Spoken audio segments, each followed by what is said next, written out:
جاء أحدهم الموت قال رب ارجعون لعلي أعمل صالحا فيما تركت كلا إنها كلمة هو قائلها ومن ورائهم برزخ إلى يوم يبعثون فإذا نفخ في الصور فلا أنساب بينهم يومئذ ولا يتساءلون فمن ثقلت موازينه فأولئك هم المفلحون ومن خفت موازينه فأولئك الذين خسروا أنفسهم في جهنم خالدون تلفح وجوههم النار وهم فيها كالحون صدق الله العظيم. Ibu salihat yang Allah muliakan, pembahasan sebelumnya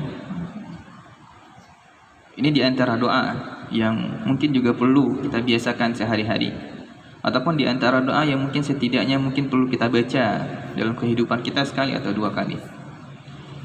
Pertama adalah a'udzubika min hamazati syayatin wa a'udzubika rabbi ay yahdurun. Maka di sini setelah itu kemudian hatta a'udzubika min hamazati syayatin ini adalah dari segala jenis bisikan, dari segala jenis rayuan, dari segala jenis tipuan setan. Wa a'udzubika rabbi ay yahdurun, ini adalah kedatangan musuh ya. Kita berharap musuh tidak datang kepada kita. Kita berharap kemudian musuh tidak berusaha menghancurkan ataupun dengan segala bentuknya. Kemudian hatta idza jaa ahaduhumul maut qala rabbi irji'un. Ini baru di antara hatta ini artinya adalah sampai ya. Dan sudah sering digunakan, bahkan digunakan dalam bahasa Indonesia ataupun dalam banyak bahasa Melayu, hatta. Ya, hatta ini artinya sampai. Idza ketika, jaa artinya datang. Tapi jaa ini datang dengan biasa saja. Bapak dan Ibu salihat datang, jalan datang ke sini maka namanya datang. Tidak tergesa-gesa. Maka kematian itu tidak akan pernah datang tergesa-gesa. Datang kapan waktunya seharusnya datang, dia datang. Beda dengan ata, beda dengan awa. Kalau ata itu lebih cepat. Kalau awa datang dengan terburu-buru. Maka jaa datang biasa saja. Hatta idza jaa ahadahumul maut qala rabbi irji'un. Salah seorang dari orang-orang kafir ini orang kafir ya, ataupun para pelaku maksiat. Ibu salihat yang Allah muliakan, di dunia ini jika kita membagi klasifikasi manusia itu hanya ada tiga pada dasarnya. Ada muslim, ada kafir, di tengah-tengahnya ada munafik. Di sini ingin saya luruskan, Ibu salihat yang Allah muliakan, munafik itu bukan orang-orang yang dalam artian ketika kita melihat ada di antara kaum muslimin yang kemudian mereka membela orang-orang kafir, membela kemudian orang-orang Yahudi dan Nasrani, itu enggak munafik, bukan. Itu sudah jelas mereka fasik. Sudah jelas kemana keberpihakannya. Orang ini kita sudah bisa menjaga diri, oh dengan dia ini kita tidak perlu banyak berinteraksi. Kita sudah bisa menutup pintu bagi mereka karena mereka fasik. Munafik ini bahaya. Munafik ini adalah yang tidak bisa kita terka. Dalam surah Al-Munafikun Allah mengatakan, "Idza ra'aitahum tu'jibuka ajsamuhum."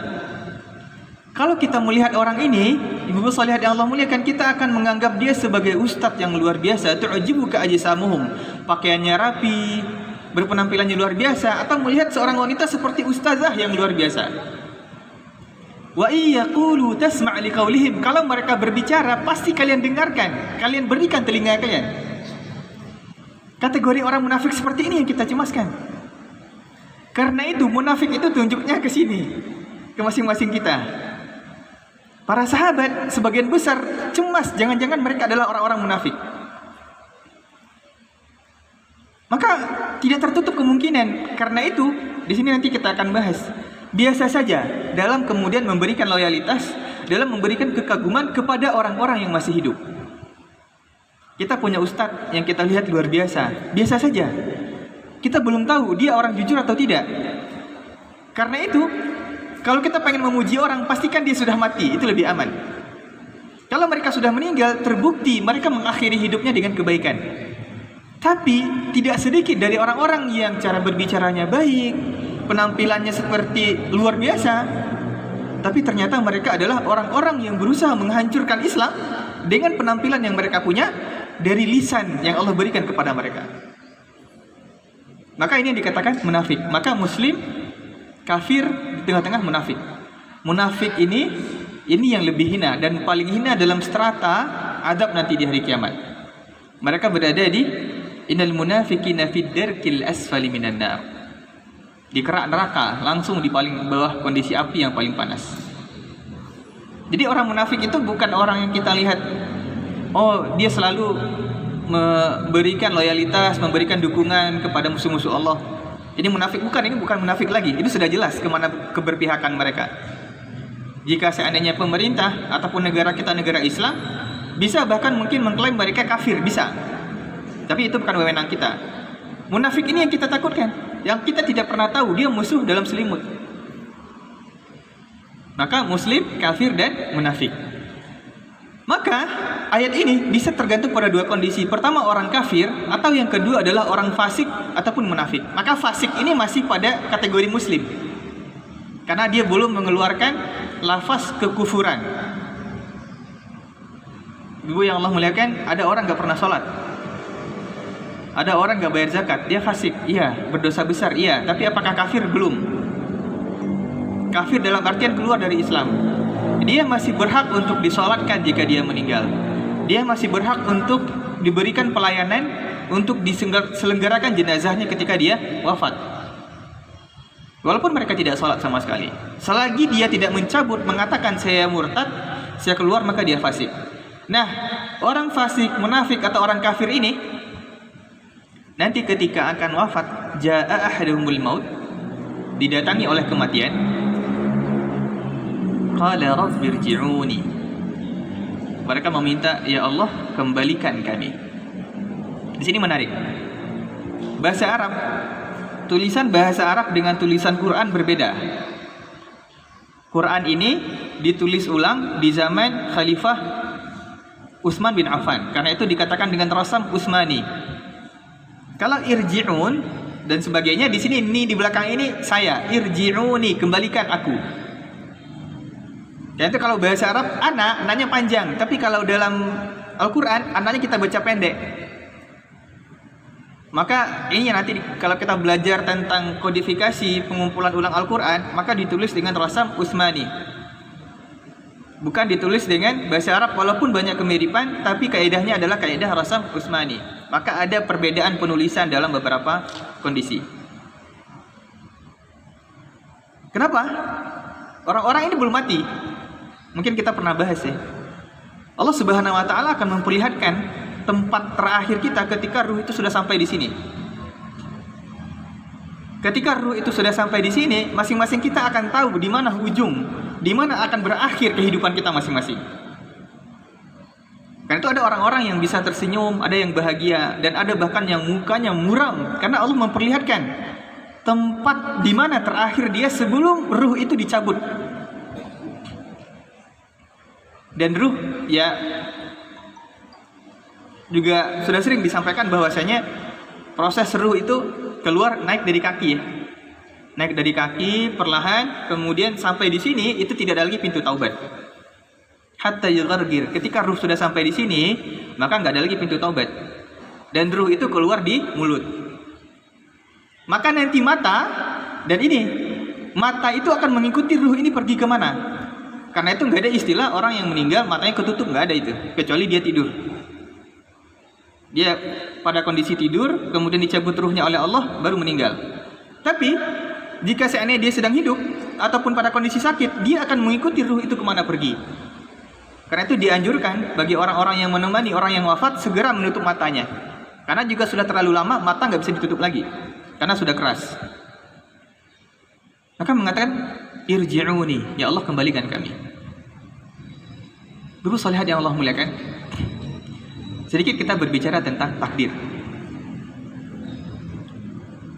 Ada 4 hal yang sudah pasti. 4 hal yang sudah pasti ini tidak akan bisa diganti, tidak akan bisa dirubah. Ketika Allah Subhanahu wa taala pada seorang janin berumur 4 bulan ya, selama 120 hari umur janin, maka Allah akan mengirimkan fa'arsala ilaihi malakan, dikirimkan seorang malaikat, dan kemudian ditanyakan pada janin ini, dibikin kontrak dulu. Alastu bi rabbikum, apakah kalian mau mengakui aku sebagai Tuhan? Para janin ini mengatakan qalu bala syahidna. Benar ya Allah, kami bersumpah, kami bersaksi, kami berjanji. Maka kemudian ditiupkan ruh pada janin ini, dan kemudian ditetapkan 4 hal. 4 hal saja. Pertama adalah tentang ajalnya, kapan dia mati, itu pasti itu. Yang kedua, rezekinya. Itu sudah pasti. Ibu-ibu sekarang punya tabungan 100 juta, itu sudah pasti. Nggak akan berubah, nggak akan bertambah, nggak akan berkurang. Itu sudah Allah takdirkan dari dulu. Kita yang kehidupan kita biasa-biasa saja, itu sudah takdir. Yang ketiga adalah berkaitan dengan amalnya. Ada beberapa pekerjaan, ada beberapa amalan yang sudah menjadi takdir Allah. Apakah misalnya kita jadi gubernur, kita jadi pedagang, kita jadi apapun itu sudah Allah takdirkan. Baru yang keempat adalah syaqiyun aw sa'id. Bahagia kita, kesedihan kita itu sudah pasti. Baik. Semua ini tidak akan bisa dirubah.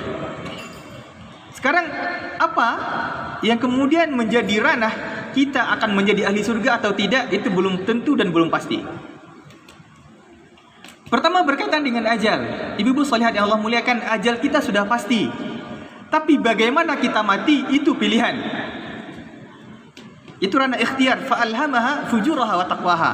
Yang mau mati bunuh diri, dia bakal mati. Yang bakal mau mati dengan ditabrak mobil, dia pasti mati.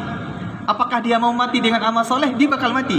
Apakah dia pengen mati dengan amalan apapun, kondisi kebaikan, itu pilihan. Ini yang menentukan dia ahli surga atau tidak. Ajal dia sudah pasti. Bagaimana dia mati, itu ranah pilihan, yang ini yang nanti akan dihisab oleh Allah Subhanahu wa taala. Karena itu kita bisa menskenariokan, mempersiapkan bagaimana kita mati. Karena itu ranah pilihan, ranah ikhtiar. Ada yang tidak bisa kita ganggu gugat, dan hal ini tidak akan ditanya sama Allah. Allah tidak akan bertanya, kenapa kamu mati tanggal 1 September, nggak akan ditanya. Yang ditanya, kenapa kamu mati bunuh diri, itu akan dihisab.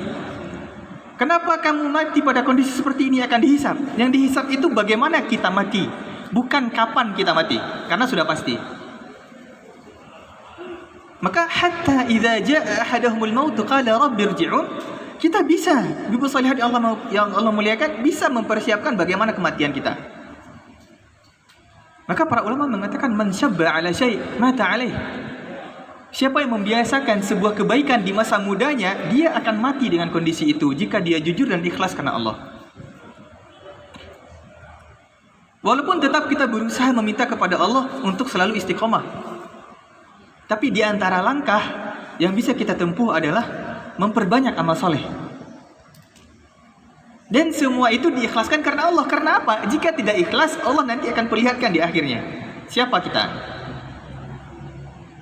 Kalau memang kita beramal selama ini hanya untuk mencari perhatian orang, hanya untuk kepentingan dunia yang kita cari, hanya untuk kemudian jabatan yang ingin kita harapkan, maka nanti di akhir hayat kita diperlihatkan oleh Allah. Karena itu, di sini kita selalu menanya pada diri kita, apakah kita ini orang munafik atau tidak? Apakah kita ikhlas beramal atau tidak? Karena itu Rasulullah sendiri pun cemas jika seandainya sempat ada kepentingan duniawi yang masuk ke dalam diri beliau, dan Rasulullah, sekelas Rasulullah beruban rambutnya, mencemaskan apakah dia bisa mati dalam kondisi yang baik. Lihat, Nabi Yusuf doanya apa? Tawaffani musliman wa alhiqni bisalihin. Nabi Yusuf ini, ibu yang Allah muliakan, Nabi. Doanya, ya Allah matikan aku dalam keadaan muslim. Itu Nabi, bukan manusia seperti kita. Sekelas Nabi saja meminta kepada Allah, berdoa agar dimatikan dalam keadaan muslim. Nabi Ibrahim, Abul Anbiya. Nabi Ibrahim nih, anak dia, cucu dia nabi semuanya nih. Betapa besar pahala yang dimiliki oleh Nabi Ibrahim.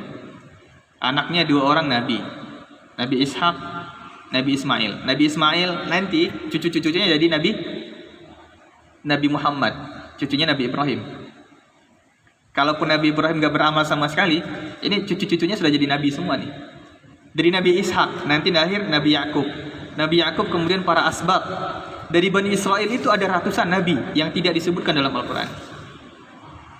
Apa Nabi Ibrahim doanya? Rabbi habli hukman wa alhiqni bis salihin. Berikan aku kebijaksanaan dan gabungkan bersama orang-orang soleh. Ini yang pertama, ajal. Ajal kita sudah pasti. Tapi bagaimana kita mati itu pilihan. Itu dihisab oleh Allah. Yang kedua, rezeki. Ibu soleh yang Allah muliakan, rezeki kita tidak akan ditanya. Kok 1 juta ibu nak akan ditanya? Misalnya sekarang kita punya rumah, kenapa? Enggak. Yang ditanya pada rezeki kita itu adalah bagaimana kita mendapatkannya dan bagaimana kita menghabiskannya. Karena itu rezeki itu tidak ada doa meminta rezeki banyak, nggak ada. Nggak ada doa bagaimana memperbanyak rezeki, nggak ada. Karena sudah pasti nggak akan bertambah bagaimanapun kita cari.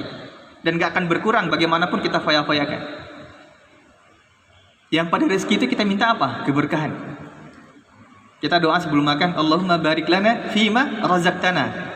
Berikan keberkahan pada rezeki kita. Rezeki yang banyak Allah berikan, kalau dia berkah, dia bertahan lama dan bisa banyak kebaikan yang datang. Kalau rezeki sedikit dan dia berkah, dia cukup. Ibu-ibu saleh yang Allah muliakan. Rezeki itu pada berkahnya. Kalau dia berkah, walaupun sedikit, dia akan cukup. Dan bahkan dengan berkahnya rezeki, pengaruh dia ini akan besar. Ada orang gaji 1 juta sebulan. Dia bisa bayar kontrakannya, bisa bayar sekolah anaknya, cukup biayanya sebulan, dan bahkan bisa membantu orang lain, dan bahkan duit ini dipinjam oleh orang lain. Kenapa bisa? Adanya keberkahan pada rezeki. Tapi kalau rezeki tidak berkah, banyak penyakit, banyak konflik, banyak hal yang lainnya. Dan bahkan cara kita meraih rezeki itu ranah pilihan, ranah ikhtiar. Di sini kita akan ditanya. Maka rezeki ini menjadi haram ketika kita menempuh jalan yang haram. Menjadi halal ketika kita sabar untuk menempuh dengan jalan yang baik. Soal rezeki ini hanya ada bagaimana rezeki dilapangkan. Apa makna dilapangkan? Dilapangkan pertama adalah dilapangkan untuk mencarinya. Kalau bisanya rezeki kita ditakdirkan oleh Allah sekarang ada di bukit, maka dengan banyak ketaatan yang kita lakukan, maka diperdekat oleh Allah. Kita hanya bahkan di rumah rezeki itu datang tanpa harus kita cari. Atau kita punya banyak pilihan. Ini makna lapangnya rezeki. Dan di antara lapangnya rezeki adalah rezeki yang sedikit ini banyak bisa memberikan manfaat kepada orang banyak.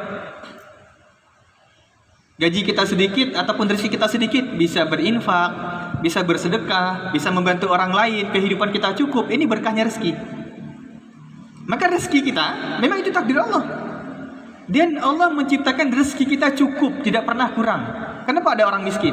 Karena pertama, kebanyakan yang kita lihat, orang-orang yang kelas ekonominya di bawah ataupun bermasalah, masalah pertama adalah mereka jarang yang sholat.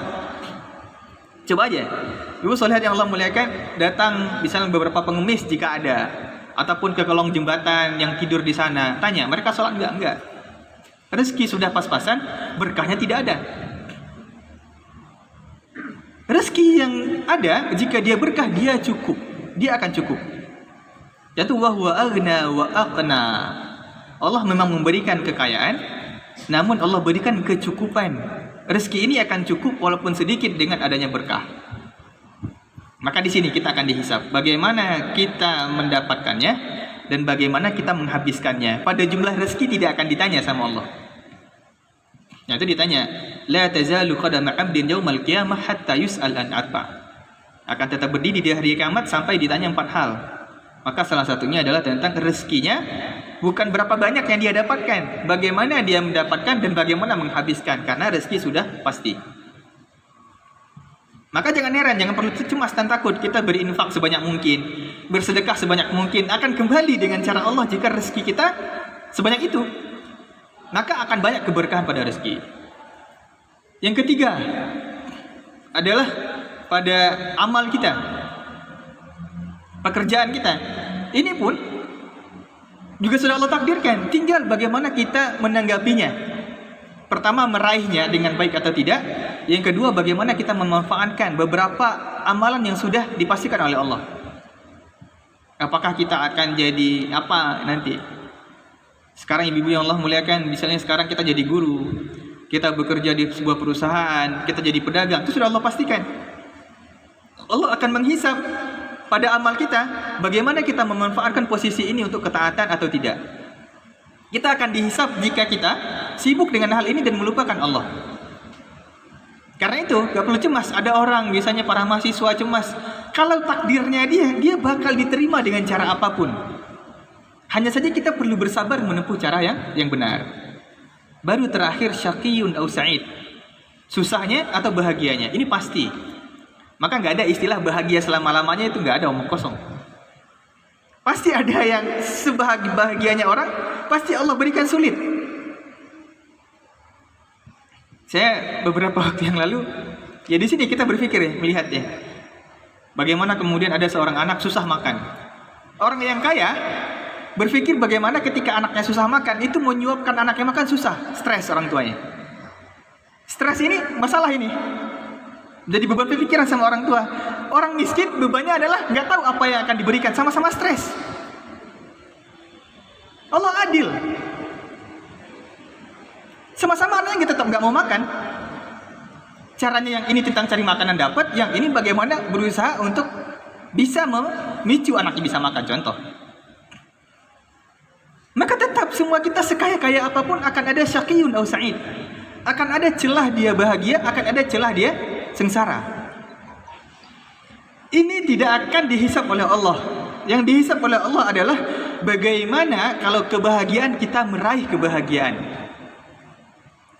Karena itu kalau orang yang di mindset dia harus bahagia selama-lamanya, dia akan mencari cara apapun agar bahagia. Ini salah. Maka mencari jalan kebahagiaan dengan jalan yang baik. Banyak ibu yang Allah muliakan, orang stres sebagainya, habis itu mengkonsumsi narkoba, pergi clubbing, pergi berzina dan sebagainya untuk memenuhi kebahagiaan yang sesaat. Itu sudah takdirnya dia bakal bahagia. Tapi hanya bagaimana dia meraih kebahagiaan ini, di sini dia akan dihisap, ikhtiar dia di sana. Adapun musibah itu juga sudah pasti, orang tua kita meninggal itu sudah pasti. Kita dipecat itu sudah pasti. Kita kemudian duit kita dicuri sudah pasti. Yang dihisap adalah bagaimana kita menanggapi musibah ini. Apakah kita mampu bersabar atau tidak? Itu sudah pasti. Maka Allah akan menghisap kita pada ranah ikhtiar kita. Di sini yang nanti menentukan surga atau neraka. Maka begitu pun dengan kematian. Hatta idza jaa ahadahumul mautu qala rabbirji'un. Dan apa kata Allah? Langsung dibantah. Ini bahasa mereka ya? Belum ya? La'alli, aku berharap semoga-moga saya, ini bahasa dia nih, a'malu salihan, aku beramal soleh. A'mal aku. Kalau kita na'mal. Kalau dia laki-laki ya'mal. Kalau perempuan ta'mal. A'malu salihan, beramal soleh. Fima taraktu, pada apa taraktu yang aku telah tinggalkan. Apa kata Allah? Kalla. Enggak kata Allah. Kenapa pada ibu-ibu yang Allah muliakan? Di surah Al-An'am Allah mengatakan walau ruddu la'adu. Ini hanya omongan belaka aja. Dan ini dengan Allah seperti itu, dan bahkan dengan kita pun sering. Gak usah jauh-jauh. Kita punya teman nih, dia setiap kali ada masalah datang ke kita. Kita sudah bilang, ada bisanya masalah percintaan, masalah dengan suaminya, masalah dengan istrinya. Dia cerita ke kita, suami saya gini. Udahlah gini gitu. Pas ngomong ke kita, dia benar ngomong, iya saya tidak akan lakukan lagi. Setelah itu apa? Balik dia ulang lagi. Sifat manusia seperti itu. Ketika mereka sudah merasa aman, mereka kembali kepada zona nyaman. Karena itu kata Allah, innaha kalimatun huwa qailuha, itu hanya kata-kata yang sering mereka ucapkan. Maka enggak ada pilihan kedua, ibu-ibu sholihat yang Allah muliakan. Maka walau ruddu la'adu limanuhu anhu wa innahum lakadzibun. Karena orang-orang ini tatkala jika diperpanjang lagi umurnya, diberikan waktu tambahan, mereka tidak akan mengulang beramal soleh. Ini ya pengalaman saya pribadi, nggak usah jauh-jauh, saya pribadi. Biasanya ada tugas kuliah, ada tugas ini sebagainya, ataupun mau ujian nih. Udah, kita belajar mati-matian sebagainya, pas ujian nanti bilang, nanti besok ataupun ujian yang lain nanti saya akan belajar lebih jauh-jauh hari, seminggu sebelumnya, 2 minggu sebelumnya, agar tidak ngejar malam-malam kayak gini, tidak tersiksa. Besoknya enggak, ulang lagi. Ya gitu sifat manusia, seperti itu. Mereka akan berbicara seolah-olah berbuat baik ketika mereka sudah terdesak. Itu Allah mengatakan innaha kalimah, itu adalah ungkapan qailuha yang selalu mereka ucapkan. Dan apa kata Allah? Wa min waraihim barzakhun ila yaumi yub'atsun.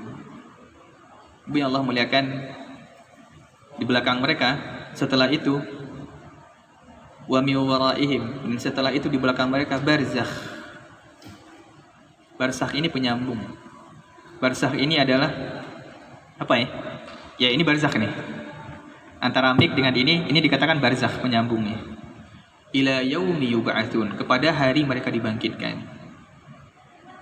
Karena itu para sahabat ketika Utsman bin Affan, ketika Rasulullah berbicara tentang surga, neraka, dia enggak nangis sama sekali.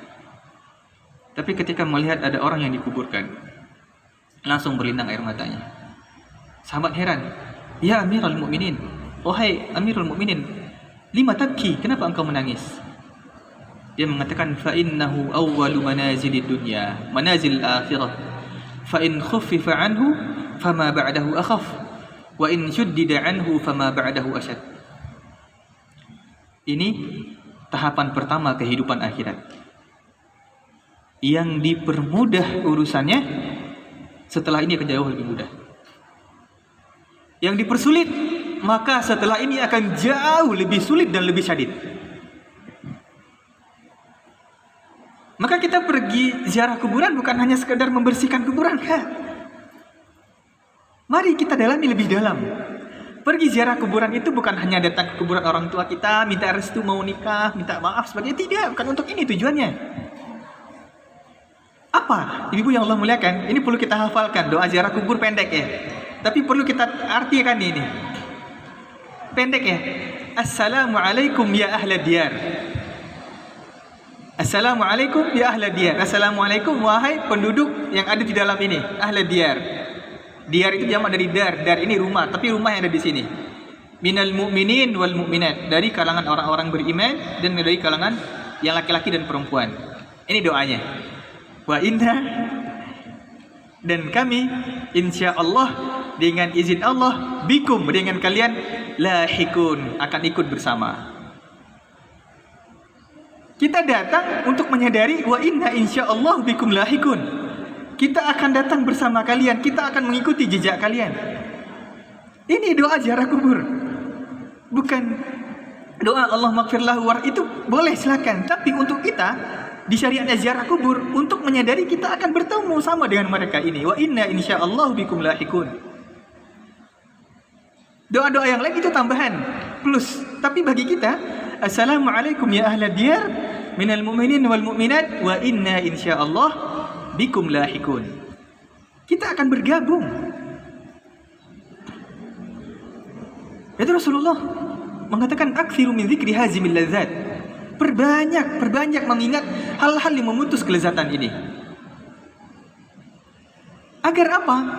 Bapak sekalian Allah muliakan, kita menyadari ada kehidupan yang jauh lebih bahagia, ada kehidupan yang jauh lebih baik, dan ada kehidupan yang jauh lebih berbahaya jika kita tidak mempersiapkan diri dari sekarang.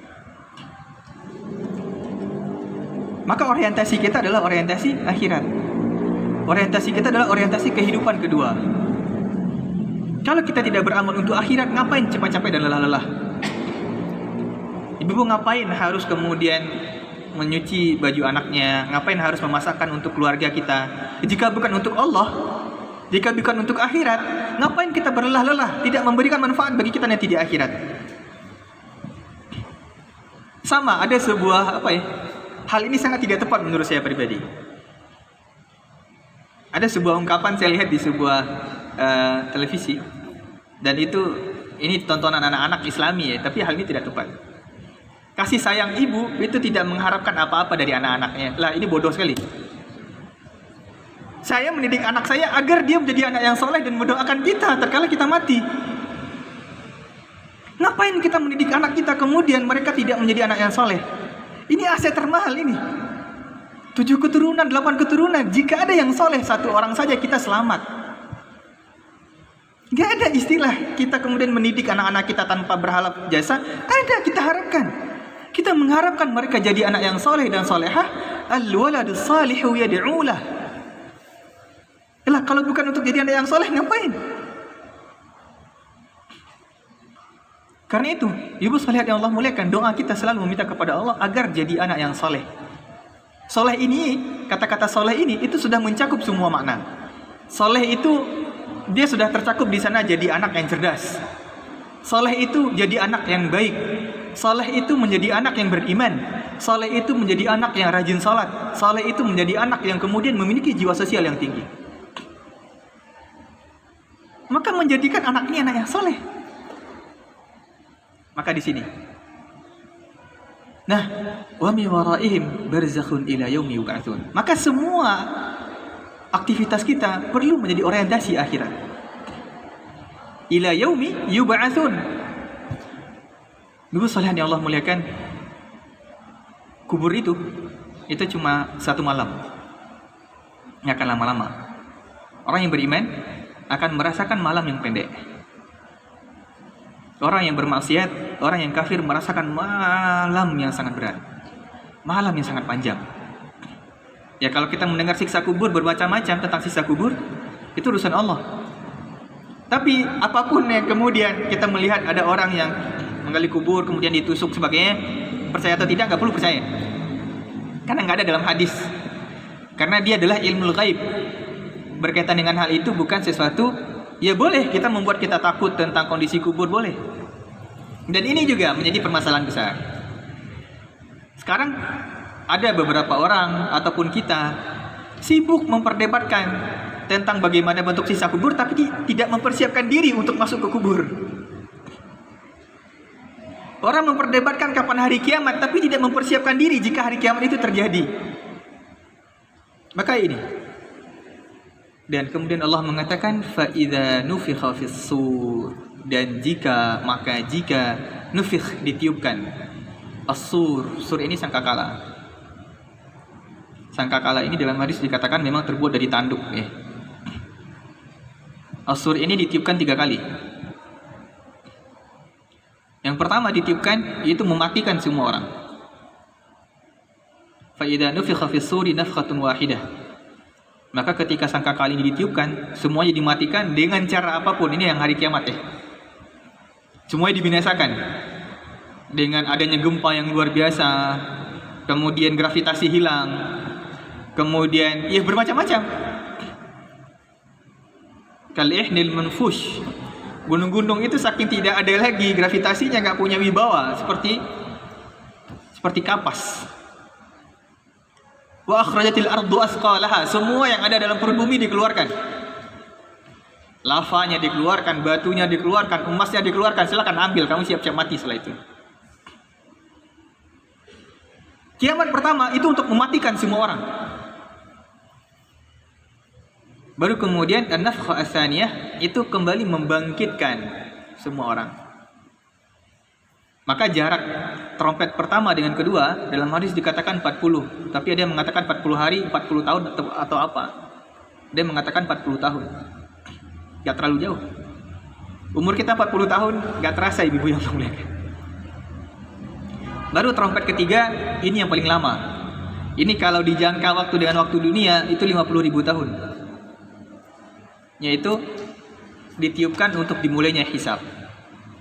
Fa idza nufikha fis-sur fala ansaba bainahum. Kalau sudah ditiupkan trompet, maka enggak ada lagi yang bisa kalian banggakan. Ansab ini nasab ya. Di dunia ini masih sering terjadi. Kita berlagak hebat karena apa? Keluarga kita keluarga misalnya tentara, polisi, hakim. Karena kita membanggakan nasab kita. Contoh, bocah-bocah nih kalau kelahi, saya lihat ada kaduan Pak Aden polisi. Ini juga ntar dibanggakan. Saya lihat ada kaduan Pak Aden ini tentara sebagainya. Karena berbangga dengan nasab. Dan di orang-orang juga berbangga dengan nasab. Mereka semakin zalim, mereka semakin sombong. Karena apa? Karena memiliki nasab yang tinggi dan hebat. Banyak para penguasa, anak-anak penguasa itu melakukan kezaliman karena apa? Mereka merasa mereka punya kekuasaan. Di akhirat, ketika kemudian terjadi hari kiamat, nggak peduli ibu salihat yang Allah muliakan. Maka karena itu kita dengan hal ini kita mulai mempersiapkan diri bahwasanya kita akan dikumpulkan fardan. Gak peduli siapapun ayah kita, siapapun ibu kita, tidak peduli. Fala ansaba bainahum yauma idzin. Karena dikatakan yauma idzin, satu hari aja. Hari kiamat itu satu hari aja, gak ada malamnya. Tapi kalau dihitung kadarnya adalah 50.000 tahun. Bukan setahun, bukan 2 tahun, bukan 50 tahun di waktu dunia. Jika dibandingkan 50.000 tahun. Kana miqdaruhu 50 alf sanah. Dari kiamat itu panjang. Semuanya berdiri. Orang-orang beriman, orang-orang yang taat, orang-orang yang soleh, yang toleh, semuanya berkumpul di hari kiamat di padang mahsyar dengan kondisi telanjang, tidak disunat, tidak pakai pakaian sama sekali. Apa yang akan kita banggakan? Fala ansab yauma idzin wala yatasaalun. Kenapa di sini dikatakan wala yatasaalun? Ibu solihat yang Allah muliakan, anggap sekarang misalnya ada apa ya, ataupun misalnya kita pergi ke sebuah keramaian, kita mencari sesuatu, kita bisa bertanya, misalnya di mana, biasanya ada antrian apa gitu, ngambil tiketnya di mana, bisa kita tanya. Ibu yang Allah muliakan, nanti di hari kiamat, jika ada dari kita yang menzalimi orang lain, kita diminta oleh Allah untuk mengembalikan hak mereka. Dan kita nggak bisa bertanya. Biasanya ada ibu fulanah yang pernah kita zalimi. Kita akan mencari di jutaan triliunan banyaknya manusia dan kita nggak bisa bertanya. Ibu, nama ibu Ika, bu? Nggak bisa. Kita akan kebingungan. Wala yatasaalun. Nggak bisa saling bertanya. Dan yang lain tidak peduli dengan kita karena masing-masing mereka mempersiapkan diri akan dihisab oleh Allah. Kita disuruh mencari. Karena itu, فَلْيَتَحَلَّلْهُ الْيَوْمَ قَبْلَ أَنْ لَا يَكُونَ دِينَارٌ وَلَا دِرْهَمٌ. Yang punya kezaliman di dunia ini, yang pernah menzalimi orang lain, segera minta maaf, segera minta halalkan, segera minta ampun. Nanti di hari kiamat nggak bisa kita mencari, susah.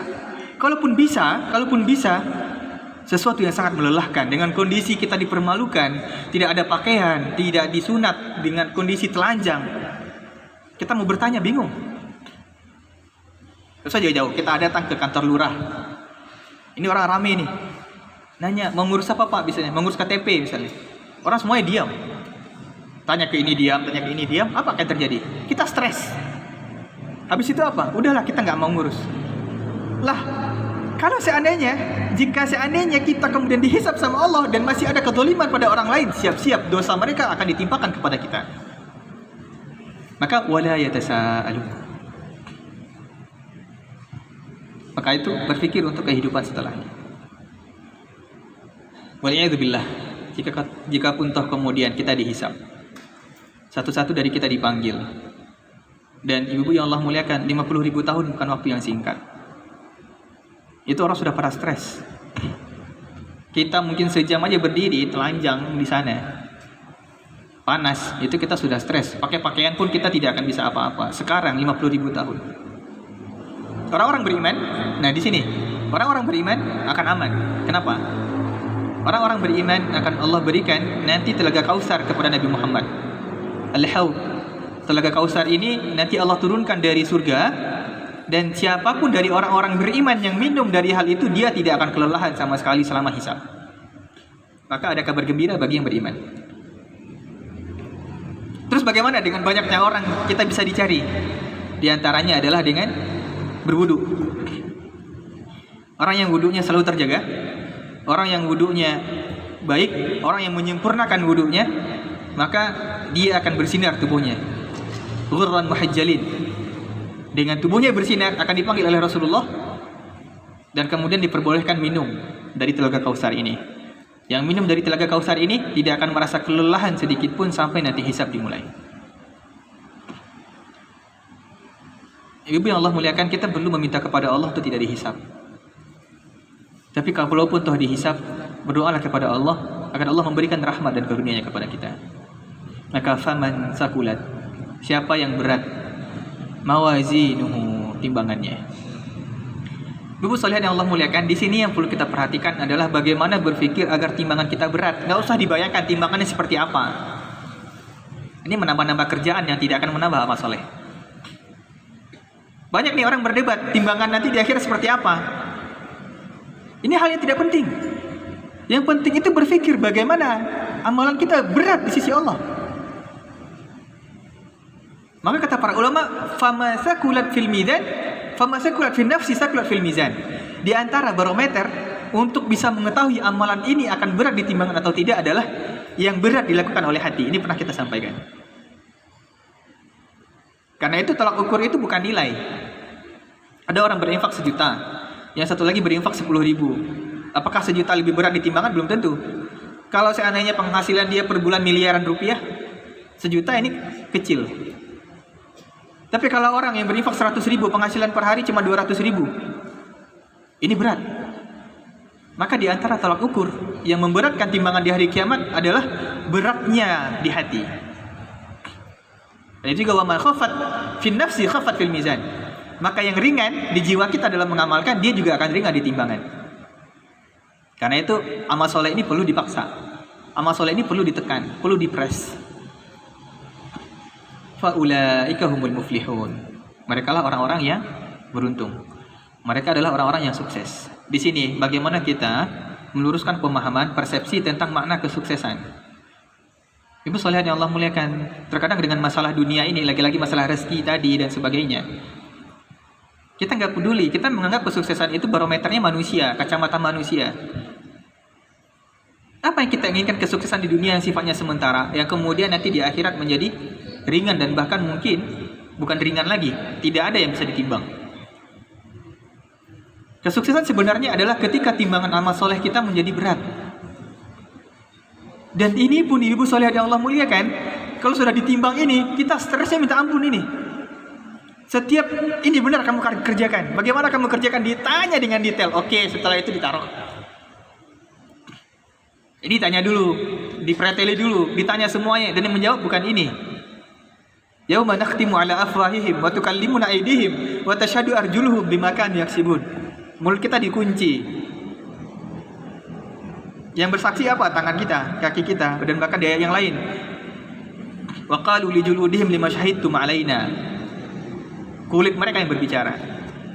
Maka jika kita pengen dipermudah pada hisab, kita perlu memperbanyak saksi. Karena itu ibu soleh yang Allah muliakan, memperbanyak saksi amal soleh itu penting. Itu berpindah-pindah tempat dalam beramal soleh itu penting. Kalau yang belum tahu kenapa orang selesai sholat wajib kemudian sholat sunnah pindah, itu tujuannya untuk memperbanyak saksi agar yang ada di bumi ini nanti bersaksi di depan Allah. Di rumah kita sholat biasanya di sini, sesekali sholat di tempat yang lain, sesekali sholat di kamar yang lain, agar tempat-tempat di rumah kita bersaksi kepada Allah. Biarkan nanti makhluk-makhluk ini dengan jujurnya niat kita bersaksi di depan Allah. Faulaika humul muflihun. Baru waman khaffat, dan barang siapa yang ringan mawazinuhu, timbangannya, faulaika alladzina khasiru anfusahum. Mereka lah orang-orang yang merugikan diri mereka. Kenapa? Karena mereka pertama, kenapa dikatakan merugikan diri mereka? Karena mereka tahu pada dasarnya di dunia, tapi tidak mau dalam artian memaksa diri mereka beramal soleh. Atau yang kedua, mereka tahu dan kemudian mereka mengira dengan yakin, sepenuh yakin, amalan soleh mereka akan berat. Ini dikatakan dengan khasiru anfusahum. Ini kalau kita tadabburi surah Al-Asr, wal 'asr innal insana lafi khusrin, khasiru, maka seluruh makna asar ini yang dikandung. Ibu yang Allah muliakan, apa yang dimaknai dengan asar ini? Ini kalau bedanya kalau kita baca Quran dengan terjemahan atau dengan mentadabburi Al-Quran. Al-Asr ini maknanya jauh lebih luas. Yang apapun potensi pada asar ini tidak kita ambil, kita rugi. Al-Asru makna pertama adalah alam. Alam ini, orang-orang akan merugi ketika mereka mencela alam. Wa ma yuhlikuna illa ad-dahr. Hari hujan deh, hujan hari. Hari angin, langit lah. Hari angin salah, hari hujan salah. Hujan pada rahmat. Rahmat yang Allah turunkan kita cela, apalagi adab yang Allah turunkan. Terjadi pandemi, COVID, lalu selesai. Jangan dicela. Allah mentakdirkan semua ini. COVID ini banyak keberkahannya ibu-ibu sholihat yang Allah muliakan. Gara-gara COVID ini ketahuan siapa anak laki-laki kita yang bisa jadi imam, siapa yang tidak, siapa yang bisa jadi khatib, siapa yang tidak. Keluarga disatukan kembali. Ini mana pertama, maka dilarang mencela alam. Orang-orang yang bersyukur dengan apapun yang Allah takdirkan, maka dia tidak merugi. Ini mana pertama. Al-asr, mana yang lain juga adalah yang paling umum, yaitu waktu. Ini jelas. Segala yang tercakup dalam makna waktu adalah makna asar. Maka kita tidak akan merugi jika mampu memanfaatkan waktu kita dengan maksimal mungkin. Al-asr juga bermakna waktu asar, sholat asar. Lu lihat yang Allah muliakan. Wal asri, demi sholat asar. Memang itu maknanya. Karena sholat asar termasuk sholat yang orang paling banyak lalai dan mereka bukan pada kondisi tertidur. Apakah pulang dari pasar, sholat asarnya kemudian terlambat. Apakah baru bangun tidur siang, sholat asarnya terlambat. Ataupun pulang kerja terlambat. Dan Allah mengatakan hafizul ala salawati was salatil wusta. Salat pertengahan. Karena apa? Salat asar ini adalah waktu malaikat malam dan malaikat siang berganti shift. Malaikat malam dengan malaikat pagi berganti shift itu ketika waktu subuh. Dan ketika pergantian shift, mereka akan sebutkan nama-nama orang yang salat berjamaah kepada Allah. Salat asar juga seperti itu. Mereka akan disebutkan kepada Allah. Jika kita tidak kekeh, tidak serius menjaga salat asar kita tidak pernah dibanggakan di depan Allah, merugi. Di antara mana lain dari wal asri adalah waktu sore. Waktu ini, waktu yang mulia. Karena itu kenapa para ulama mengatakan waktu yang mustajab pada hari Jumat adalah pada waktu ini, setelah asar. Dan di waktu ini, waktu kita diminta membaca zikir petang. Karena di malam hari akan banyak keburukan ibu-ibu sholihat yang Allah muliakan. Bayangkan kalau kita tadabburi surah Al-Falaq Pertama ketika gelap gulita. Kemudian apa tadi? Qul a'udzu birabbil min syarri ma khalaq, keburukan makhluk. Gelap gulita, penyihir. Kemudian ada tukang dengki yang kesenggol sama kita. Hasidin ini bukan orang yang sedang dengki, tidak. Hasidin ini adalah orang yang memang pada dirinya punya sifat pendengki, buruk saya orang kalau bertemu dengan dia. Jadi masalah kalau seandainya masalahnya dengan kita. Sekarang bayangkan, orang ini nggak ada yang baik orang lain dengan dia. Ternyata bermasalah dengan kita. Dia kemudian menyewa seorang penyihir, disantet di malam hari, tidak ada cahaya sama sekali, dan kemudian tidak ada yang bisa minta tolong. Semua itu akan bisa diselesaikan dengan kita membaca zikir di sore ini. Maka ini khasiru anfusahum, kita tidak mau rugi. Kita nggak mau rugi dengan waktu kita, maka Allah jadikan kita rugi nanti di hari kiamat. Fi jahannam khalidun. Innalillah. Sholihat yang Allah muliakan. Ketika Allah mengatakan khalidun, di neraka jahanam khalidun, kekal. Jangankan kekal, kalaupun nggak kekal, sejenak saja di hari kiamat di neraka itu nggak ada yang kuat. Walaupun wala tamutunna illa wa antum muslimun, semua yang muslim bakal masuk surga, tapi ada yang dibersihkan dulu di neraka jika masih banyak dosa yang mereka punya. Yang satu hari di neraka, di hari kiamat itu 1000 tahun di dunia. 1,5 jamnya di hari kiamat ataupun nanti di akhirat itu 63 tahun di sini. Terus sini siapa yang sudah 70 tahun?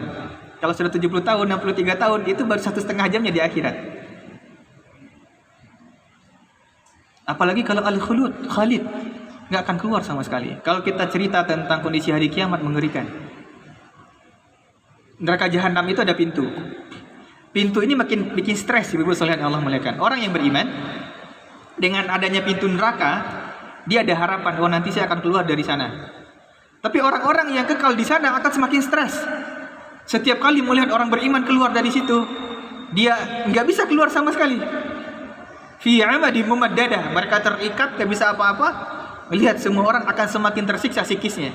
Penyiksaan terberat adalah penyiksaan psikis. Maka ini di antara adab Allah. Dan di sini talfahu wujuhahumun nar wa hum fiha kalihun. Talfah ini membakar nih ataupun tahruk. Wujuhahum, wajah mereka dibakar oleh api, wa hum fiha kalihun. Nah, di sini kita bahas satu. Mungkin dengan waktu 5 sampai 10 menit. Setelah itu silakan jika ada yang bertanya. Allah menggunakan bahasa wajah. Ini adalah penghinaan terberat.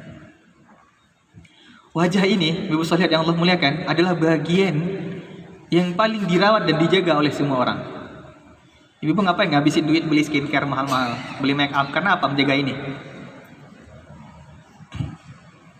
Orang, mohon maaf, kalaupun kaki dia tidak mampu berjalan, tangan dia lumpuh, tapi wajahnya ini menarik, orang akan terima. Tapi kalau badannya kekar, bagus, perempuan seksi, seseksi apapun wajahnya, nggak layak diterima, orang nggak peduli. Karena itu penyiksaan dari Allah nanti di hari kiamat selalu wajah ini pertama sekali. Yauma taqallabu wujuhum finnar. Dan bahkan nanti di hari kiamat, kalau kita, ibu kalau masak, kita kadang meraba panas itu kadang dicoba dengan tangan ya. Ataupun kemudian dirasakan di atas ini apakah sudah panas atau belum. Atau ada ini cahaya di dengan tangan. Di hari kiamat apa? Mencobakan panasnya api neraka yang berkali-kali Allah panaskan beribu-ribu tahun. Dikatakan 4 kali ya, 1000 tahun. Dia berwarna biru, dipanaskan lagi 1000 tahun. Api neraka ini berwarna putih, dipanaskan lagi sehingga api neraka ini berwarna hitam. Itu ribuan tahun. Orang mencoba ini, ahli neraka mencoba api ini, nanti bukan dengan tangan. Fadzuqul azab, itu dengan lidah, dengan wajahnya. Bagaimana tersiksanya indera yang paling sensitif untuk mengincip rasa itu digunakan untuk mencicipi panas yang luar biasa. Maka wajah ini akan Allah permalukan. Secantik apapun kita, setampan apapun kita, ini yang pertama kali akan Allah binasakan. Karena itu kalau orang ditonjok di wajah marah, ditonjok di yang lain bisa memaafkan. Karena ini hal yang paling pertama membuat seseorang membanggakan dirinya di depan manusia yang lain. Maka hal ini juga yang akan pertama Allah binasakan dan Allah hinakan di depan makhluk-makhluk Allah yang lain. Ini wajah. Maka dibakar dan di sini lebih mengerikan. Wahum fiha, dan mereka di dalamnya kalihun. Kalih ini adalah, yang Allah muliakan, api tadi membakar, maka kemudian dari bibir kita ini, dari mulut kita ini akan meleleh sampai ke atas, dan dari bibir bawah ini akan meleleh sampai ke perut. Jadi yang pertama sekali api itu karena apa? Kita mencicipi dengan, waliyadzubillah, bukan kita ya, semoga tidak. Itu mencicipi dengan lidah. Dari lidah ini kemudian panas ini akan menjalar ke atas sampai ini habis, dan ini ke bawah sampai kemudian perut ini habis. Wahum fiha kalihun. Maka di sini diartikan terkadang bermuka masam, cacat. Maka dari sini, dari mulutnya ini. Ini diantara salah satu penyiksaan yang salah satu saja yang Allah berikan kepada orang-orang yang akan nanti masuk ke dalam neraka, yang khaffat. Dan di sini lihat ya, bukan orang kafir, khaffat mawazinu. Ibu Sholihat yang Allah muliakan, di sini khaffat mawazinu, yang ringan timbangannya. Berarti orang-orang yang beriman, seorang muslim juga punya potensi mendapatkan adab ini. Karena itu neraka ini tujuannya mensterilkan, karena surga tidak akan dimasuki oleh seseorang kecuali betul-betul steril dari dosa. Gak bisa surga itu dimasuki kecuali sudah tidak ada dosa sama sekali. Kenapa? Lihat, Nabi Adam saja satu dosa cuma langsung dibuang dari neraka, dari surga, karena tidak layak masuk surga dengan adanya satu dosa. Maka neraka digunakan oleh Allah bagi orang-orang beriman itu untuk mensterilkan dosa-dosa mereka. Itu kita perlu meminta kepada Allah untuk dimasukkan ke surga tanpa dihisab dan tanpa didahului adab. Semua kita punya potensi untuk diadab, tapi berharaplah kepada Allah agar masuk surga dengan jalur shortcut, dengan jalur ada jalan pintas, ada jalur VIP, sehingga kita tidak perlu dihisab sama Allah dan tidak perlu diadab sama sekali. Wallahu a'lam bishawab. Silakan jika ada diskusi dan pertanyaan dalam hal ini ataupun hal yang lainnya jika ingin ditanyakan. Surat Maryam 71. Ya, silakan. Maryam 71. Ya, inna minkum illa waliduha.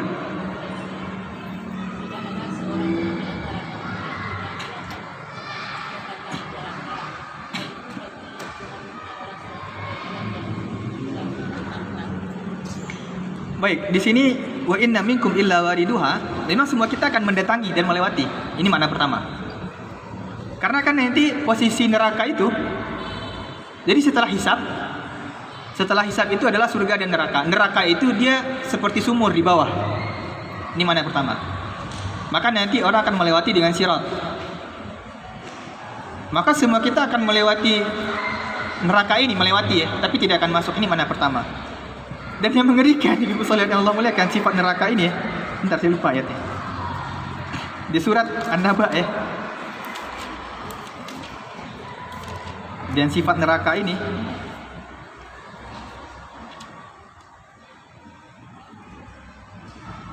nah di sini, inna jahannama kanat mirsada. Ibu yang Allah muliakan, kalau kita mungkin pernah naik apa ya, ataupun naik yang misalnya yang gamang, orang yang gamang nih, naik tangga, atau ada yang tipis, ataupun kita main game atau apapun itu gitu. Kalau kita berjalan nyantai aja mungkin aman. Neraka ini bukan seperti itu. Orang yang berjalan di atas, dia akan goyang dari bawah, jatuh gitu. Mirsada itu maknanya seperti itu. Kita main nih, ataupun misalnya kalau orang main bola misalnya, langsung diberikan tekanan psikis, nggak gol misalnya, atau sebagainya. Maka jahanam mirsada. Mirsada ini artinya apa? Dia mengintai dan dia meneriaki dari bawah. Ini makna pertama. Wa in minkum illa wariduha kana 'ala rabbika hatman maqdiya. Kemudian di antara makna yang lain yang jika kita lihat dengan ayat sebelumnya,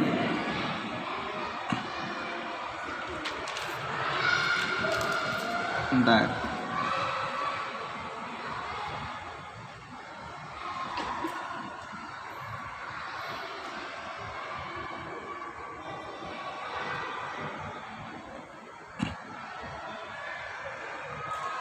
Ya benar. Semua kita akan melewatinya. Karena di ayat setelahnya Allah mengatakan summa nunajjil ladzina taqau. Allah akan menyelamatkan orang-orang yang bertakwa. Jadi memang akan melewati kondisi sirat ini, semua orang akan melewati. Wa in minkum illa wariduha, akan mendatangi dan melihat.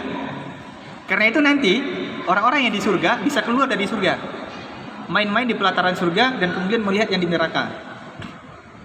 Kan ada dialog ya antara penduduk surga dengan penduduk neraka di dalam surat Al-A'raf. Wa nada ashabul jannati ashaban nar. Para penduduk surga memanggil para penduduk neraka. Qad wajadna ma wa'adana rabbuna haqqan fa hal wajadtum ma wa'ada rabbukum haqqan. Kami sudah dapat ini apa yang dijanjikan oleh Tuhan kami. Apakah kalian sudah mendapati apa yang dijanjikan oleh Tuhan kalian? Ini di antara sifat para ahli neraka, ini bahaya Ibu yang Allah muliakan. Tidak sedikit dari para artis ataupun siapapun mengatakan, "Konadon akan masuk neraka, biarlah masuk neraka." Ini yang diucapkan oleh penduduk neraka. Wajadana ma wa'adana rabbuna haqqan. Kita dapati apa yang dijanjikan oleh Tuhan kami kepada kami, karena memang mereka minta. Maka berhati-hati untuk sombong mengatakan, "Ya Allah, enggak apa-apa saya masuk neraka." Jangan. Walaupun kita dalam arti tidak berhak masuk surga, tapi jangan pernah berharap ataupun mengatakan enggak apa-apa masuk neraka walaupun sejenak. Enggak ada istilah seperti ini. Jadi gitu Bu, memang maknanya adalah semua kita akan melewati, akan menemui, tapi summa nunajjil ladzina taqau. Allah akan selamatkan orang-orang yang bertakwa, wa nadharul zalimina fiha jithiya. Dan kemudian kita biarkan orang-orang zalim itu akan jatuh tersungkur masuk ke dalamnya. Ini makna sirat. Wallahu a'lam. Baik, ada lagi Ibu sekalian yang Allah muliakan? Silakan. Kurang jelas?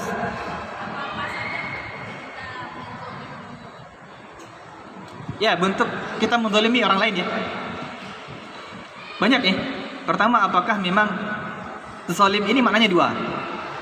Zalim ini maknanya dua. Pertama adalah batarul haq wa ghamtun nas. Batarul haq ini menolak kebenaran. Yang kedua, wa ghamtun nas, menghinakan manusia ataupun kemudian menyiksa manusia. Batarul haq ini bagian dari kezaliman juga. Ada kemudian orang menyampaikan ide yang baik, kita tolak. Ada orang menyampaikan kebenaran, kita anggap salah karena tidak bersumber dari kita. Ini bentuk kezaliman. Kemudian yang kedua, ghamtun nas, segala hal yang mengambil hak orang lain. Ya macam-macam ya bentuk kezaliman. Kita menyogok Itu kezaliman. Kita kemudian mengambil ataupun mendatangkan keburukan pada orang lain. Contoh ya, di antara bentuk kezaliman juga ini. Kita buang sampah sembarangan, itu kezaliman itu. Berapa orang yang nanti terkena dengan sampah ini efeknya, maka semua itu nanti akan ngantri di hari kiamat tuh, minta kepada Allah. Orang yang haknya terganggu oleh kita menghidupkan musik keras-keras, termasuk merotal keras-keras. Merotal keras-keras, orang yang tetangga kita terganggu. Kita baca Quran keras-keras, orang yang sholat terganggu.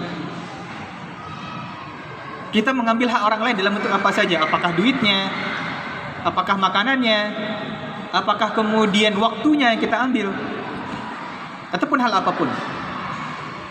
Di antara bentuk kezaliman juga kemudian adalah menyampaikan keburukan orang lain, seperti ghibah, itu kezaliman juga. Kita ghibah sebagainya, itu kezaliman juga. Dan kezaliman terbesar kepada Allah adalah kesyirikan. Inna syirka la zulmun azim. Kesyirikan itu adalah kezaliman terbesar kepada Allah. Tapi kezaliman kepada Allah lebih mudah minta ampun ya. Kezaliman yang susah itu kepada manusia. Falyatahallalhul yauma, kata Allah, kata Rasulullah. Hendaklah kalian berusaha meminta kehalalan pada hari ini, ketika nanti enggak berlaku lagi dinar dan dirham. Enggak bisa kita bayar.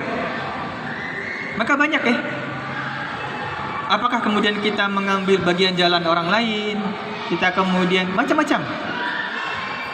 Apakah dalam masalah waktu kita guru anak yang ini tidak kita perlakukan dengan sama. Lawan dari zalim adalah adil. Adil itu bukan harus sama. Adil itu menempatkan sesuatu sesuai dengan tempatnya. Adil itu nggak mesti sama, tapi sesuai dengan porsinya. Maka zalim sangat banyak, sangat luas. Kalau kita rincikan sangat banyak nih. Kita mengejek orang lain itu zalim. Kita mencela orang lain itu zalim. Kita kemudian menghalangi cahaya orang lain itu zalim. Kita merupakan bagian dari kezaliman jika itu hak orang banyak kita ambil untuk diri pribadi. Macam-macam ya. Bisa kita turunkan sebenarnya berbagai macam bentuk kezaliman. Maka sangat banyak. Segala hal yang berkaitan dengan hak orang lain yang belum tentu mereka redha, maka ini kezaliman. Tapi kalau memang kita tidak menzalimi mereka dan mereka tidak suka, itu cerita lain. Kita ini hak kita, maka kita berlaku pada memang barang milik kita ataupun hak kita sendiri, kita ambil hak kita, maka tidak kezaliman. Kezaliman adalah ketika kita memaksa. Karena itu dulu saya lihat yang Allah muliakan, dalam kategori misalnya kita terpaksa membayar, menyuap, ataupun hal apapun itu yang tidak ada pilihan kecuali dengan hal tadi, maka yang zalim adalah mereka, kita tidak zalim sama sekali. Contoh, ada urusan birokrat ya, ataupun urusan administrasi. Secara aturan negara nggak ada yang bayar nih, tapi nggak akan bisa dibikin kecuali dengan dibayar. Kalau seandainya bisa dibikin tanpa dibayar, kemudian kita bayar, ini kezaliman. Karena kita mengambil hak kita dan mengambil hak orang lain. Karena mungkin orang lain ada yang lebih dahuluan, karena kemudian kita bayar, kita lebih dahuluan difasilitasi. Tapi jika memang tidak ada alasan lain, tidak ada cara lain kecuali dengan dibayar, maka kezaliman dari pihak mereka, kita diampuni, dimaafkan. Walaupun pada dasarnya ini sebuah kemaksiatan. Tapi karena terpaksa, maka dimaafkan, kata para ulama. Ya, di sini mungkin kita sama-sama paham banyak hal administrasi yang nggak akan bisa selesai kecuali dengan dibayar. Siapapun harus bayar, padahal tidak dibayar sama sekali. Maka ini bagian dari hal kezaliman dari pihak mereka. Karena itu, siapapun yang memegang pengampu urusan orang lain punya potensi besar untuk berbuat zalim. Karena itu sebuah doa dari Rasulullah, man waliya amral mu'minin fasyuqqa alaih.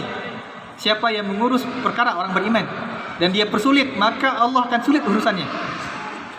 Terserah nih, kita di meja administrasi, kita ngurus antri, ini sudah saat masanya, waktunya, kita nggak peduli, kita minum teh dulu, ngopi dulu, balas chat WA dulu, orang lain sudah menunggu.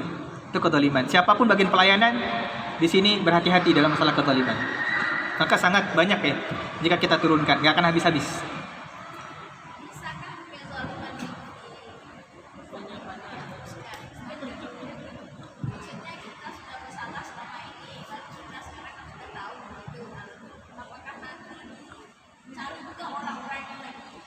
Ini jawabannya ada di ayat sebelumnya.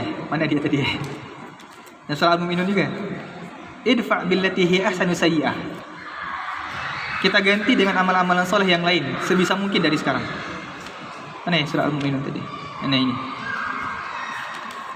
Di ayat masih di halaman yang sama. Di ayat 96. Idfa' billati hi ahsanu sayyi'ah. Semua keburukan yang telah kita lakukan, jikapun toh memang kita tidak bisa meminta kehalalan kepada orang-orang ini, maka kita berusaha mencari amalan-amalan pengganti. Ada urusan orang yang kita persulit dulu, sekarang permudah semua urusan orang lain. Ada hak-hak orang lain dulu yang terambil oleh kita, sekarang serahkan beberapa hak kita yang mungkin bisa dipakai oleh orang lain. Ada kemudian apapun orang yang dicela oleh kita, sekarang jika kita dicela oleh orang lain, kita bersabar dan kemudian perbanyak memuji-muji orang lain. Kita kemudian menggibahi orang lain, sekarang mulai banyak sebut kebaikan-kebaikan mereka. Kita mengambil hak orang lain, sekarang banyak berinfak, maka ganti yang kira-kira sama dan mirip. Jika memang tidak mampu lagi, kita ganti. Dan jika kita jujur meminta ampun kepada Allah, Allah juga Maha Rahim, Allah Maha Rahman. Innallaha afuwun ghafur. Tapi memang kita sudah berusaha semaksimal mungkin. Wallahu a'lam. Ada lagi? Silakan. Apa Bu? Orang yang dizalimi apapun doa dia dikabulkan. Orang yang terzalimi, karena itu ittaqi da'watal mazlum fa inna laisa bainahu wa bainallahi hijab. Berhati-hati dengan bahkan termasuk kezaliman. Ini perintah Rasulullah kepada Mu'adz bin Jabal. Ini tukang pengumpul zakat ya. Termasuk kezaliman ketika dia mengambil yang baik-baik saja dari hartanya, yang buruk-buruk ditinggalkan, gak diambil sebagai zakat. Ini termasuk kezaliman. Maka jika kamu sempat menzalimi orang yang diambil zakatnya, maka berhati-hati doa orang yang terzalimi, karena tidak ada batas antara dia dengan Allah itu ketika dia berdoa. Karena itu jika ada orang terzalimi dan dia berdoa kepada Allah, maka kecil potensi doa itu akan ditolak, walaupun dia orang kafir. Maka kalau seandainya kita terzalimi, kalau kita mampu memaafkan, jauh lebih baik. Allah akan memaafkan dosa-dosa yang lain. Tapi kalau betul-betul kita tersedih oleh orang lain dan ada kata-kata yang tidak baik keluar dari kita ataupun hal-hal yang membuat kita risih, maka tunggu saja. Saya beberapa waktu yang lalu ya, masih di bulan-bulan ini, bapak ini tinggal di Alan Panjang ya. Beliau bangun masjid, kemudian minta sedekah. Kemudian ada orang di sana mengatakan, alah, lem saya mau topak lah gitu, minta-minta aja. Istilahnya biar buta gitu. Bapak ini sedih. Gak lama setelah itu, seminggu setelah itu, kedai bapak itu kebakar. Orang yang ngomong ini. Bapak itu kemudian wafat, meninggal beberapa sebulan yang lalu ya kayaknya. Tapi dia cerita tuh, dan dia tahu sendiri, buat yang bawa Ustaz. Gak lama setelah itu, seminggu setelah itu langsung kebakar itu toko yang besar itu di Lahan Panjang. Ini contoh real di dunia ya. Maka berhati-hati dengan doa orang yang terzalimi oleh kita. Maka nggak ada keberkahan dalam hidup kita jika kita menzalimi orang lain. Maka berhati-hati.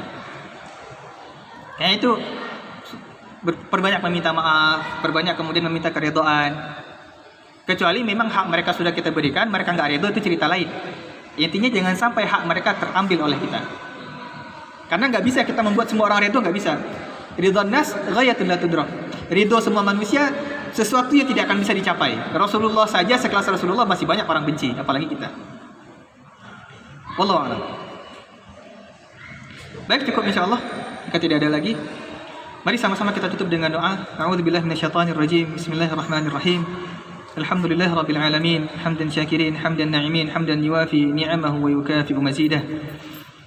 اللهم اغفر لنا ذنوبنا ولوالدينا وارحمهم كما ربونا صغارا ولجميع المسلمين والمسلمات والمؤمنين والمؤمنات إنك سميع قريب مجيب دعوات يا قاضي الحاجات ربنا تقبل منا صلاتنا وقيامنا وركوعنا وسجودنا وتضرعنا يا رب العالمين اللهم يا ساتر عيوب استر عيوبنا يا رحمن يا رحيم اللهم يا مقلب القلوب ثبت قلوبنا على دينك اللهم يا مصرف القلوب صرف قلوبنا على طاعتك. ربنا هب لنا من أزواجنا وذريتنا قرة أعين واجعلنا للمتقين إماما. ربنا اجعلنا مقيم الصلاة ومن ذريتنا ربنا وتقبل دعاء. اللهم أدخلنا الجنة بغير حساب ولا سابق عذاب. اللهم كما جمعتنا في هذا المجلس فاجمعنا في جنتك الأعلى يا رب العالمين. اللهم اجعل جمعنا هذا جمعا مرحوما وتفرقنا من بعده تفرقا معصوما. ربنا آتنا في الدنيا حسنة وفي الآخرة حسنة وقنا عذاب النار. سبحان ربك رب العزة أما يصفون وسلام على المرسلين والحمد لله رب العالمين. سبحانك اللهم وبحمدك أشهد أن لا إله إلا أنت أستغفرك وأتوب إليك. والعصر إن الإنسان لفي خسر إلا الذين آمنوا وعملوا الصالحات وتواصوا بالحق وتواصوا بالصبر. أقول قولي هذا وأستغفر الله لي ولكم فاستغفروه إنه هو الغفور الرحيم. السلام عليكم ورحمة الله وبركاته.